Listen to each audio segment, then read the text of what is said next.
皆さんこんにちは。楽しかったハイチの旅ももう終盤を迎えて、最後このレストランの完全野外、100% 野外のレストランで食うことにしました。ここはハイチ中を見渡せる、海も見える、街も見える最高のレストランです。で、夜景もこんな感じで、結構高級なんで、チーズバーガー食ったんですけど、確か30アメリカドルぐらいしましたね。3000円くらい。これが帰り道のトゥクトゥクですね。どうでもいいかもしれないんですけど、さっき大統領の車が横を通って、すれ違って、で、めちゃめちゃブーイングがハイチの大統領に対するブーイングがありました。今日の日帰り旅行のことについてちょっと話したいと思ってます。今ホテル戻ってきたんですけど、日帰り旅行本当朝から始まって夜まで続いて、本当暗くなるまで続いて、本当暗い。夜は外出ちゃダメとかよく言われてるんですけど、全然なんか一日通して何もありませんでしたね。現地のツアーガイドについてきてもらったんで、なんか変なやつに絡まれることもなかったんですけど、全然なんかハイチってめっちゃ治安悪いって聞きましたけど、なんかそういうのイメージとは全然違って、なんか治安すっげえ悪いという感じしなかったし、治安悪そうなエリアとかたくさんあったんですけど、全然なんか現地のガイドの本当プロのガイドの人にはついてもらって、そのガイドの人のクロードっていう人なんですけど、めっちゃなんか現地の人めっちゃその人のこと知ってて、その人もこの周りで結構有名で、本当みんななんか山奥に行ってもなんか誰もがその人のこと知ってるって感じで、ここに本当長く住んでてツアーガイドずっとやってるっていうのもあって、めっちゃ無事に、旅を終えることができました。ですから本当危険な国って危険って言われてる国だからこそ、自分本当にどんどん行きたいと思ってますので、これからこういう国に来た時来るたびに動画作ると思いますので、引き続き、ご視聴よろしくお願いします。はい、皆さんハイチの旅最後までご視聴ありがとうございます。最終的にはここカナダに戻ってきたんですけど、本当まとめますと、やっぱ最初ね、ハイチ行こうとした理由、このハイチ行ったよって話を友達とかあと家族にすると、なんで行ったの、なんであんな危険なのに行ったのとか聞かれたり、母ちゃんにはめちゃめちゃ怒られたんですけど、母ちゃんには何も言わず、ハイチからカナダに戻ってきた時に、実はハイチ行ってたんだよねって、めっちゃ危険だと言われてる国ハイチ行ってたんだよねっつって事後報告して、めちゃめちゃ叱られたんですけど、ハイチに最初行こうと思った理由は、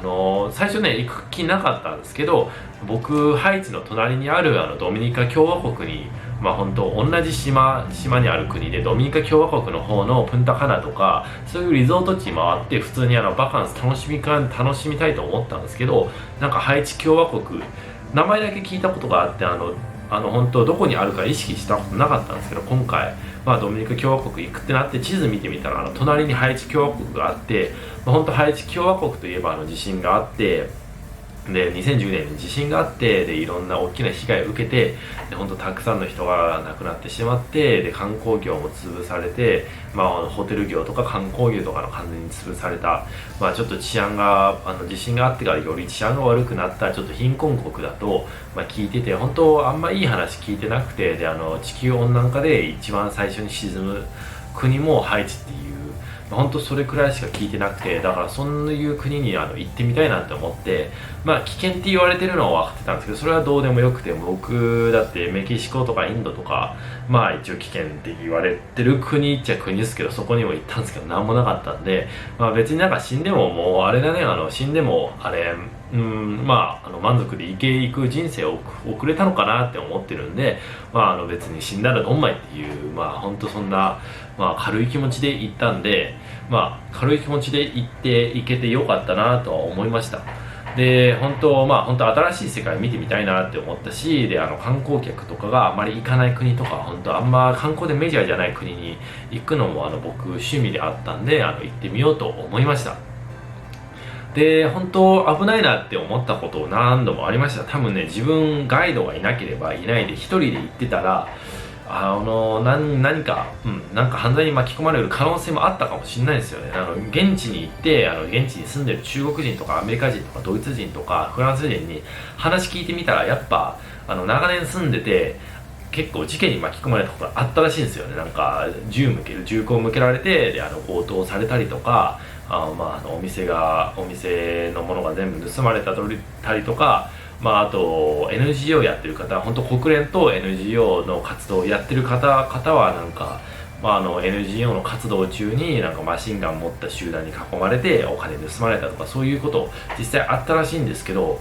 まあそうですね、それはもうドンマイとしか言えないですね。自分も死んじゃったら、多分撃たれて死んじゃったらドンマイと、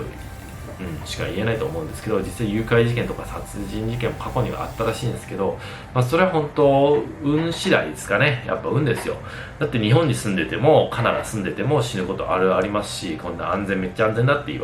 われてる国で死ぬことめっちゃありますし、だから死んでも後悔しない人生を送るのが一番だと思いますね。はい。で、ちょっとすみません、髪今日乱れてて、さっきシャワーしたばっかなんで髪乱れてて、はい。そうですね。今ちょっとね、コロナで、海外行きづらい状態なんですけど、またね、海外旅行できるようになったら危険な国たくさん行って、危険な体験とか、その国でしかできない